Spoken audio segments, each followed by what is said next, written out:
नमस्कार दोस्तों, जियोमॉर्फोलॉजी की श्रृंखला को आगे बढ़ाते हुए आज के इस वीडियो में हम देखेंगे पृथ्वी की आंतरिक संरचना। दरअसल पृथ्वी की आंतरिक संरचना को जो हम पढ़ेंगे तो उसमें हम आपको बताएंगे कि आखिर पृथ्वी की आंतरिक संरचना से रिलेटेड किसने कौन से सिद्धांत दिए हैं। उसके बाद हम आएंगे नवीनतम सिद्धांत के ऊपर। तो ये जो पृथ्वी की आंतरिक संरचना है इसको हम दो पार्ट में पढ़ेंगे। पहले वीडियो में हम देखेंगे कि आखिर इसमें जो सिद्धांत दिए गए हैं उनके बारे में, और उसके बाद जो दूसरी वीडियो है उसमें हम देखेंगे जो हमको ज़्यादा इंपॉर्टेंट वीडियो रहेगी, और उसमें हम जो देखेंगे कि आखिर पृथ्वी की आंतरिक संरचना का नवीनतम मॉडल क्या है उसके बारे में हम देखेंगे कि आखिर नवीनतम में जब हम देखेंगे तो आ जाएगा क्रस्ट मेंटल कोड की अवधारणा, और इससे पहले जो था वो सियाल सीमा निफे था। तो इस वीडियो में हम बात करेंगे पृथ्वी की आंतरिक संरचना के बारे में। काफ़ी इंपॉर्टेंट वीडियो ये भी है, परीक्षा में इससे रिलेटेड आपको प्रश्न मिल सकते हैं सियाल सीमा निफे से रिलेटेड, और आप ये सब पढ़ते भी रहे हैं सियाल सीमा निफे के बारे में। तो आइए देखते हैं आखिर जो सियाल सीमा निफे है उसका जो स्वेस मॉडल है, मतलब जो स्वेस ऑस्ट्रिया के वैज्ञानिक थे स्वेस, उन्होंने इससे रिलेटेड मॉडल दिया था। आइए देखते हैं कि आखिर उन्होंने पृथ्वी की आंतरिक संरचना में कौन कौन सी परतें बताई थी, कौन कौन से लेयर उन्होंने बताया था, और कैसे बताया था कि अंदर कौन कौन सी डिवीजन उन्होंने बताया, उसके बारे में हम देखेंगे। दरअसल हम देखेंगे पृथ्वी की आंतरिक संरचना को जो हम पढ़ते हैं तो हमारे मन में कई सारे सवाल आते हैं कि आखिर पृथ्वी के अंदर क्या है उससे रिलेटेड। लेकिन उन पृथ्वी के अंदर जब हमारे आपके मन में ये सवाल आता है तो वैज्ञानिकों के मन में भी ये सवाल जरूर आया होगा। वैज्ञानिकों ने पृथ्वी की सतह के अंदर क्या है उसको समझने के लिए बहुत सारे कह सकते हैं कि प्रयोग किए। प्रयोगों के आधार पर और बहुत सारी बातों के आधार पर उन्होंने बताया, जिसमें से कह सकते हैं घनत्व का बढ़ना। जैसे पृथ्वी के अंदर जिस तरीके से हम जाते हैं तो घनत्व जो है वो बढ़ता जाता है, मतलब डेंसिटी बढ़ती है, तापमान बढ़ता है, और भी बहुत ज्वालामुखी की क्रिया जो हो रही उसके आधार पर हम देखेंगे। बाकी हम देखेंगे तो जैसे भूकंपीय तरंगों के आधार पर, इन सब के आधार पर हम पृथ्वी की आंतरिक संरचना को समझने का प्रयास कर सकते हैं। दूसरी बात, क्योंकि पृथ्वी के अंदर जब देखें तो करीब 10 किलोमीटर या 11 किलोमीटर के आगे आदमी का जाना संभव नहीं है, नहीं अंदर जा पा रहा है, तो उसके पीछे कारण क्या, अंदर की अब संरचना को कैसे समझेंगे, उसके बहुत सारे प्रयोग किए गए। प्रयोगों के आधार पर किया गया, उसी में से एक वैज्ञानिक का नाम आता है स्वेस। स्वेस ने भी अपने प्रयोगों के आधार पर बताया कि पृथ्वी पर आंतरिक संरचना में कैसे कैसे पृथ्वी के अंदर संरचना पाई जा रही है, उसके बारे में इन्होंने बताया। तो आइए देखते हैं स्वेस का जो मॉडल है, स्वेस का जो इन्होंने बताया, तो ये कुछ इस तरीके से आप डायग्राम है, आप इसको चाहें तो बना सकते हैं। स्वेस ने बताया था, इन्होंने बताया था कि सबसे ऊपर क्या होती है, क्रस्ट होती है, मतलब भूपरपटी होती है। भूपरपटी के नीचे है सियाल है, सियाल के बाद सीमा है, सीमा के बाद निफे है। तो सियाल, सीमा और निफे इन्होंने बताया। इन्होंने मुख्य रूप से देखेंगे तो इन्होंने बताया कि जब जिस तरीके से हम पृथ्वी के अंदर जाते हैं तो उस तरीके से चट्टानों की प्रकृति में अंतर देखने को मिलता है और घनत्व भी बढ़ता है। तो उसके आधार पर इन्होंने बताया था सियाल, सीमा और निफे। सियाल सिलिका एल्युमिनियम, सीमा सिलिका मैग्नीशियम, और निफे निकेलोफेरियम या फेरस लोहा। तो उसके आधार पर इन्होंने बताया। तो आइए देखते हैं इन्होंने और क्या क्या इसके बारे में बताया था। तो आइए देखते हैं। दरअसल बात करेंगे तो इन्होंने बताया कि सबसे ऊपर की सतह जो है उसको बोला जाता है क्रस्ट या भूपरपटी। इनका कहना था कि अवसादों से निर्मित है और परतदार चट्टान से बनी हुई है। इसकी गहराई एवं घनत्व जो होता है वो काफ़ी कम होता है, गहराई भी कम होती है, घनत्व भी कम होता है, और ये फेल्सपार और अभ्रक से मिलकर बनी होती है। तो इन्होंने ऐसा बताया कि क्रस्ट होती है। क्रस्ट के नीचे इन्होंने बताया कि होती है सियाल होती है, जिसमें सिलिका और एल्युमिनियम होता है, और इसका घनत्व 2.7 इन्होंने बताया था। तो इसका घनत्व जो है वो इन्होंने कितना बताया, 2.7 बताया। इसकी प्रकृति की इन्होंने कैसी बताई, अम्लीय बताई। इसको कह सकते हैं सतह, या इसको लिथोस्फीयर भी कह सकते हैं। इसकी गहराई इन्होंने 50 से 300 किलोमीटर बताई थी, और उन्होंने बताया था कि जो सियाल है इसकी रचना जो है ग्रेनाइट से हुई है, ग्रेनाइट की चट्टानों से सियाल मिलकर के बनी है। और इन्होंने बताया कि महाद्वीपों की रचना जो है, जो महाद्वीप बने हैं वो इसी सियाल से बने हुए हैं। महाद्वीपों की रचना इसी सियाल की वजह से हुई है, सियाल से हुई है। इसमें इन्होंने बताया था कि पोटेशियम होता है, सोडियम होता है, एल्युमिनियम होता है, इनके सिलिकेट पाए जाते हैं। सिलिकेट मतलब सिलिका और ऑक्सीजन का जुड़ जाना सिलिकेट कहलाता है। तो इन्होंने बताया कि पोटेशियम, सोडियम, एल्युमिनियम के सिलिकेट भी इसमें पाए जाते हैं। इसकी प्रकृति क्या होती है, सियाल की अम्लीय होती है। तो ये आप याद रखिए, कैसी प्रकृति, अम्लीय। उसके बाद इन्होंने बताया कि होती है सीमा। सीमा की प्रकृति क्षारीय होती है, इसको पायरोस्फीयर भी कह सकते हैं, और इसमें सिलिका और मैग्नीशियम पाया जाता है। इसकी गहराई 1000 से 2000 किलोमीटर, मतलब कहीं पर ज़्यादा है कहीं पर कम है। इसका घनत्व 2.9 से 4.7 के बीच में है, कहीं पर ज़्यादा कहीं से कम है। इन्होंने बताया कि ये बेसाल्ट और आग्नेय चट्टानों से मिलकर के बनी होती है, बेसाल्ट और आग्नेय चट्टानों से मिलकर के बनी होती है, और इसमें मैग्नीशियम, कैल्शियम और लोहे के सिलिकेट भी इसमें पाए जाते हैं।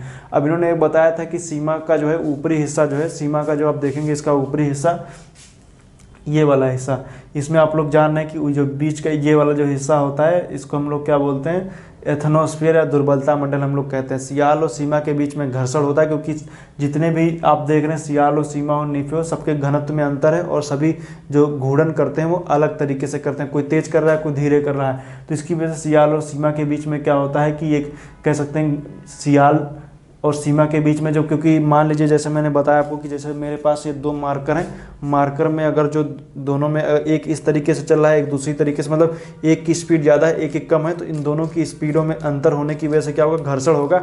घर्षण की वजह से तापमान बढ़ेगा, तापमान बढ़ने की वजह से क्या होता है कि ये जो सियाल और सीमा के बीच की जो आप देख रहे हैं एरिया, यहाँ पर टेम्परेचर बढ़ जाता है, इसको इसलिए एथनोस्फीयर करते हैं। मतलब कि जो ये सीमा का ऊपरी हिस्सा आप देखेंगे तो यहाँ इसको एथनो, हालांकि ये आगे की उदाहरण हम बताएंगे, इन्होंने ऐसा नहीं बताया, लेकिन मैं आपको बता रहा हूँ कि जो क्रस्ट और बाद में मेंटल का जो आगे चल करके बताया जाएगा, तो यहाँ पर एथनोस्फीयर भी पाया जाता है, मतलब टेम्परेचर जो है काफ़ी ज़्यादा रहता है। तो इसकी वजह से आप यहाँ पर देखेंगे तो ज्वालामुखी की क्रिया वगैरह भी, एथनोस्फीयर से लावा वगैरह निकलता है, तो आप लोग ये पढ़ते हैं, आप आगे चल करके आपको इसके बारे में बताएंगे।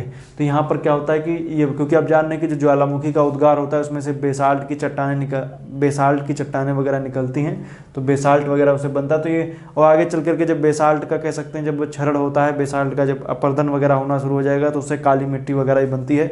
जैसे आप दक्कन का पठार या फिर आप जैसे इन सब में आप देखेंगे तो आपको काली मिट्टी वगैरह के अवशेष आपको देखने को मिलेगा, अवशेष मिलेंगे ही, काली मिट्टी भी आपको मिलेगी। तो इसमें उन्होंने बताया था कि बेसाल्ट मैग्नेट चट्टानें पाई जाती हैं, मैग्नीशियम कैल्शियम एवं लोहे के सिलिकेट वगैरह इसमें पाए जाते हैं। फिर उसके बाद में सबसे अंदर की बात आती है जिसको हम बोलते हैं निफे, या इसमें हम कह सकते हैं निफे का मतलब निकिल और फेरियम, इसको बैरिस्फीयर बोलते हैं। घनत्व ज़्यादा होता है, इसका घनत्व 11 के आसपास होता है। इसकी जो गहराई है वो 2000 से 6371 किलोमीटर तक पाई जाती है। तो घनत्व का मतलब कह सकते हैं कि जो इसकी डेंसिटी मतलब जो अब एक मतलब कि एक कह सकते हैं सेंटीमीटर क्यूब में 11 का जो ग्राम है, 11 ग्राम सेंटीमीटर क्यूब में इतनी इसकी आप डेंसिटी रख सकते हैं, तो ये होती है। बाकी आप देखेंगे तो ये 2000 से 6371 किलोमीटर तक ये इसकी जो है वो गहराई होती है, क्योंकि आप जान रहे हैं कि जो पृथ्वी का केंद्र है वो 6371 किलोमीटर तक है। इसमें लोहे की केंद्र में लोहे की उपस्थिति जो है वो इसमें पाई जाती है। और आप जान रहे हैं क्योंकि मैंने बताया निकिल और फेरियम, फेरियम मतलब फेरस मतलब लोहा, मतलब कि आयरन इसमें पाया जाता है। और इसमें आयरन पाए जाने की वजह से ये जो पृथ्वी के चुंबकत्व है, पृथ्वी की चुंबकीय शक्ति है, उसके बारे में भी हमें जानकारी मिलती है कि पृथ्वी का जो अंतरतम भाग है, मतलब कि जो यहाँ पर चुंबकीय, अभी हम आगे चल करके आपको जब बताएंगे भू चुंबकत्व की मैं वीडियो बनाऊंगा, भू चुंबकत्व परा चुंबकत्व इनके बारे में बताएंगे आपको, तो उसमें हम आपको जिक्र करेंगे इसके बारे में।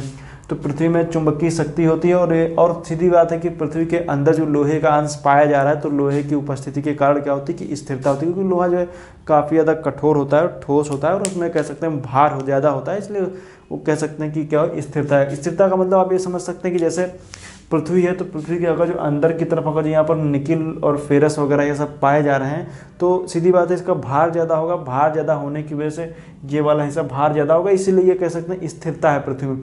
अगर जो ये हल्के पदार्थों का बना होता है, ये भारी होता तो बैलेंस नहीं बन पाता। अगर जो ये बाहर की तरफ भारी पदार्थ, अंदर की तरफ हल्के पदार्थ, और बैलेंस ना बन पाने की वजह से फिर संतुलन की स्थिति नहीं बन पाती, इसलिए पृथ्वी के अंदर के जो निकिल और फेरस पाया जाता है, इसलिए यहाँ पर क्या है कि स्थिरता ज़्यादा है, क्योंकि ये काफ़ी भारी तत्व होते हैं।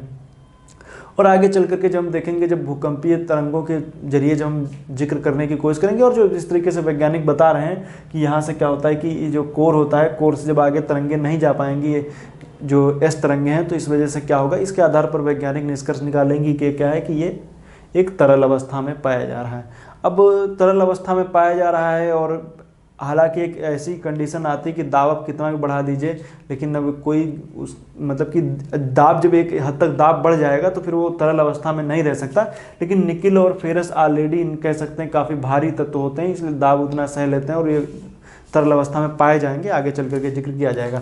तो इस वजह से क्या होता है कि यहाँ पर जो ये निकिल और फेरस होता है, इस वजह से ये स्थिरता इसके मिलती है। और पृथ्वी के चुंबकीय शक्ति, क्योंकि यहाँ पर निकिल और लोहा जान रहे कि जिसमें आयरन का अंश पाया जाता है उसमें चुंबकत्व की शक्ति रहती है, तो ये आप कह सकते हैं कि ये यहाँ पर ये निकिल फेरस है, इसलिए यहाँ पर स्थिरता है।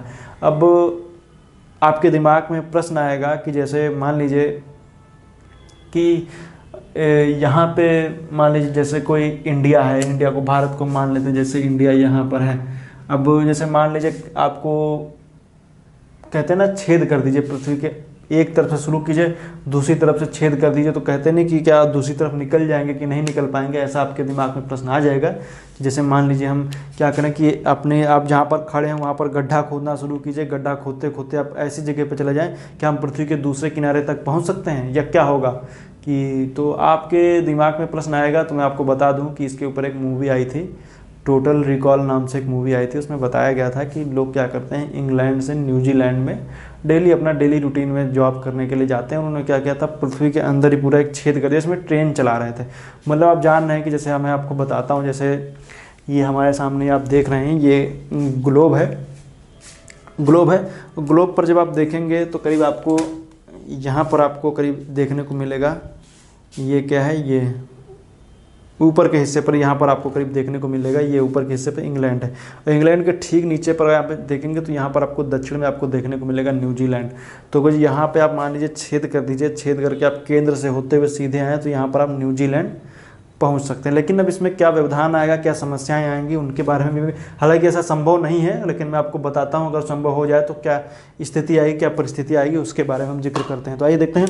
सबसे पहले मान लीजिए जैसे ये पृथ्वी है, ये क्या है, ये पृथ्वी है और ये इसका कोई केंद्र है।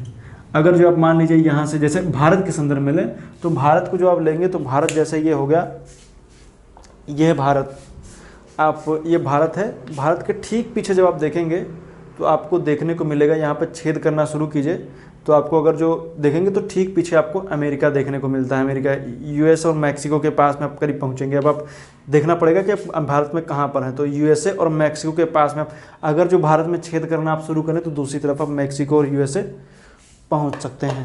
तो अब आइए देखते हैं समस्या क्या आएगी, कठिनाई क्या आएगी, उसके बारे में हम जिक्र करते हैं। जैसे मान लीजिए जैसे यहाँ पर हैं तो ये हो गया, कोई भी जगह ले लीजिए, यहाँ से आप जाएंगे, मान लीजिए यहाँ से आप केंद्र तक पहुँचेंगे, तो केंद्र तक पहुँचेंगे तो पृथ्वी के गुरुत्वाकर्षण की वजह से आप क्या होगा, केंद्र की तरफ आकर्षित होंगे, यहाँ तक आप आएंगे, यहाँ तक आ मतलब छेद करते यहाँ पर। लेकिन इसके बीच में आपको बहुत सारी समस्याओं का सामना करना पड़ेगा। यहाँ से आपको बहुत सारे मतलब कि यहाँ से आपको एथनोस्फीयर, पृथ्वी के कोर से होते हुए यहाँ पर आप आएंगे। लेकिन जैसे आप दूसरी तरफ आएंगे, या मान लीजिए दूसरी तरफ यहाँ पर आप आएंगे, तो यहाँ पर आपको पृथ्वी का जो ये केंद्र है वो गुरुत्वाकर्षण बल आपको फिर अंदर की तरफ खींचेगा, अंदर की तरफ खींचेगा। तो फिर आप यहाँ पर आपको कह सकते हैं कि आपको ऐसा लगेगा कि हम किसी गड्ढे से बाहर की तरफ आ रहे हैं, ऐसी स्थिति यहाँ पर आपको देखने। यहाँ से तो आप मान लीजिए अंदर की तरफ जाएंगे, लेकिन यहाँ से तो आपको लगेगा कि हम नीचे जा रहे हैं, लेकिन यहाँ से आपको ऐसा लगेगा कि आप ऊपर आ रहे हैं और आपको पृथ्वी जो अपने केंद्र की तरफ खींच रही है। एक इस तरीके से एक प्रश्न में मैंने देखा था, कहीं पूछा गया था कि मान लीजिए पृथ्वी के एक आर पार पूरा एक छेद कर दिया जाए और उसमें गेंद डाल दी जाए, तो गेंद कहाँ पर, गेंद क्या दूसरी किनारे पर जाएगी? तो नहीं जाएगी, क्योंकि गेंद जो है वो केंद्र पर जाकर के अटक जाएगी, क्योंकि गुरुत्वाकर्षण बल की वजह से वो केंद्र पर आ जाएगी और वो क्या होगा कि वो दूसरे किनारे पर नहीं निकलेगी। लेकिन आप अगर जो जाना चाहते हैं तो आप इस तरीके से आप यहाँ पर आपको समस्याओं का सामना करना पड़ेगा और आप दूसरी तरीके से आप दूसरी तरफ निकल भी सकते हैं। लेकिन वो ऐसा संभव होगा नहीं, लेकिन मैं बता रहा हूँ कि ऐसा हो जाए तो ये हाँ, आप एक किनारे से दूसरे किनारे पर छेद करके जा सकते हैं, अमेरिका पहुँच सकते हैं। तो ये रही बातें।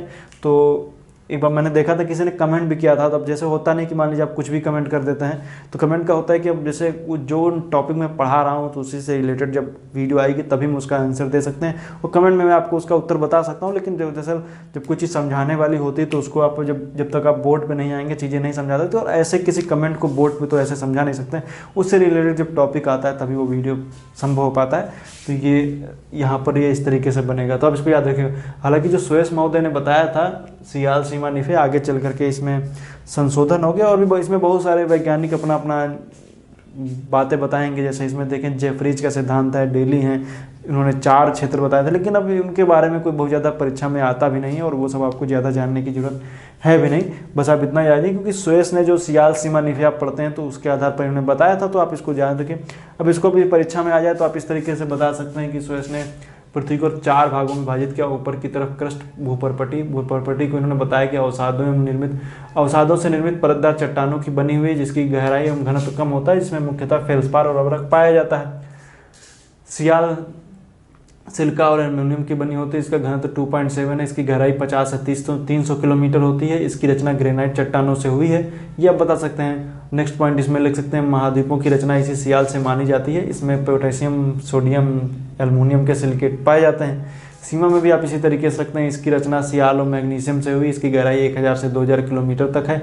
इसका घनत्व 2.7 से 4.7 के मध्य पाया जाता है। इसकी रचना बेसाल्ट आग्नेय चट्टानों से हुई है। इसमें बेसाल्ट आग्नेय चट्टानें पाई जाती हैं। इसमें मैग्नीशियम, कैल्शियम, लोहे के सिलिकेट भी मिलते हैं। नेक्स्ट है नीफे में आप लिख सकते हैं निकिल और फेरस से बनी है। इसमें जो इसका घनत्व तो 11 होता है। इसमें 11 का मतलब क्या है कि 11 ग्राम प्रति सेंटीमीटर क्यूब आप ले लीजिएगा, और 2000 से 3671 किलोमीटर तक है। इसमें लोहे की उपस्थिति होती है, जिससे यह सिद्ध होता है कि पृथ्वी में चुंबकीय शक्ति विद्यमान है लोहे की उपस्थिति की वजह से। लोहे की उपस्थिति के कारण ही इसमें स्थिरता के बोध होता है, या स्थिरता की बात भी कह सकते हैं। तो इस तरीके से आप लिख सकते हैं। ये आपके सामने रहा मैटर, और ये डायग्राम बना देंगे तो अगर जो परीक्षा में लिखने के लिए है तो आप आसानी से लिख सकते हैं। तो आज के लिए इतना ही। वीडियो देखने के लिए आपका बहुत बहुत धन्यवाद। बाकी आपको दिवाली की हार्दिक शुभकामनाएं। वीडियो देखने के लिए आपका एक बार पुनः धन्यवाद।